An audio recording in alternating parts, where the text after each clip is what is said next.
नमस्कार दोस्तों, आज की बात करें तो लोगों में इतना गुस्सा भरा हुआ है कि छोटी छोटी बात पर बहुत गुस्सा करने लग जाते हैं। आज की यह मोटिवेशनल स्टोरी है उनके लिए जिन्हें गुस्सा बहुत आता है, तो आप कहानी को पूरा सुनिएगा। अगर आप ऐसी और कहानियां सुनना चाहते हैं तो ऊपर आई कार्ड में पर क्लिक करके देख सकते हैं। आज की कहानी समर्पित करते हैं 14वीं सदी के महान संत, कवि और संगीतकार रह चुके सूरदास को। जी हाँ, उन्हीं सूरदास को जो आंखों से अंधे थे लेकिन अपने ज्ञान चक्षु से पूरी दुनिया देखने वाले। सफल और महान कहलाए जाने वाले हर व्यक्ति के पीछे सबसे बड़ा हाथ होता है उसके गुरु का, क्योंकि गुरु ही उस व्यक्ति के उन गुणों को निखारता है जो उसे महान बनाते हैं। यह बात सूरदास ने अपने युवावस्था में आते आते समझ ली थी। सूरदास ने अपने लिए उचित गुरु की तलाश शुरू की। एक ऋषि गुरु के रूप में उसे पसंद आए। सूरदास उस ऋषि के पास पहुंच गया और उनसे जाकर विनती की कि वह अध्यात्म की शिक्षा उसे दे। ऋषि पहले से सूरदास के सभी गुणों के बारे में जानते थे। साथ में ऋषि को यह भी पता था सूरदास अपने क्रोध पर कभी भी काबू नहीं रख पाता है। ऋषि ने सूरदास को एक शर्त पर अध्यात्म की शिक्षा देने का वचन दिया। ऋषि ने कहा, मैं जो कहता हूँ वह तुम करो और जब मुझे लगेगा कि तुम शिक्षा के लिए तैयार हो तभी मैं तुम्हें अपना शिष्य स्वीकार करूँगा। सूरदास को भी इस शर्त से कोई दिक्कत नहीं थी।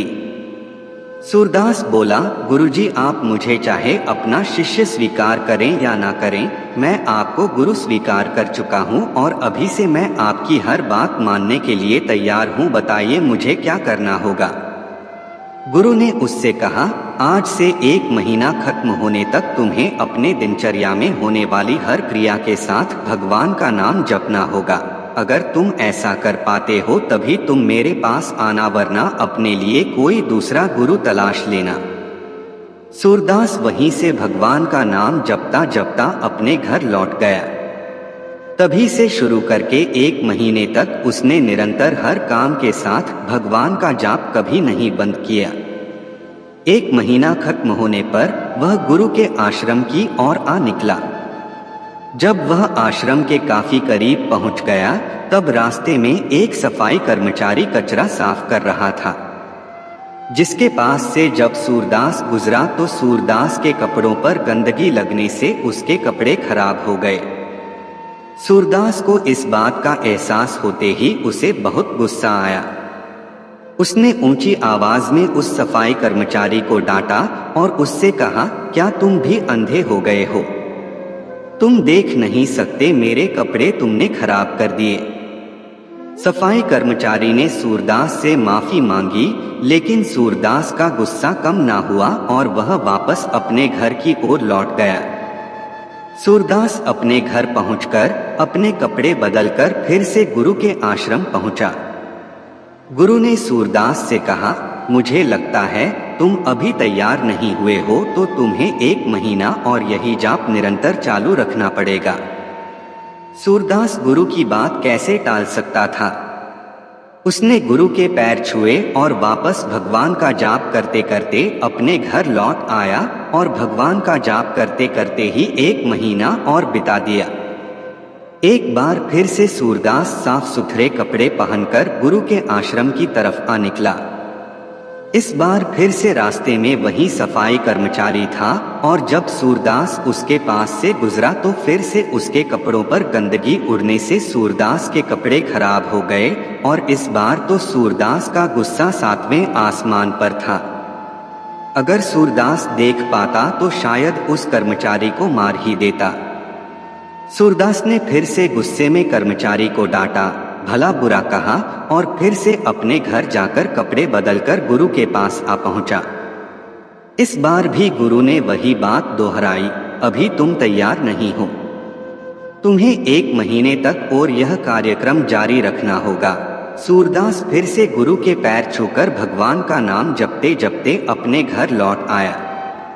2 महीनों से भगवान का नाम जपते जपते सूरदास को अब भगवान का नाम जपने की जैसे आदत हो गई थी। तीसरा महीना कैसे बीत गया उसे पता भी नहीं चला।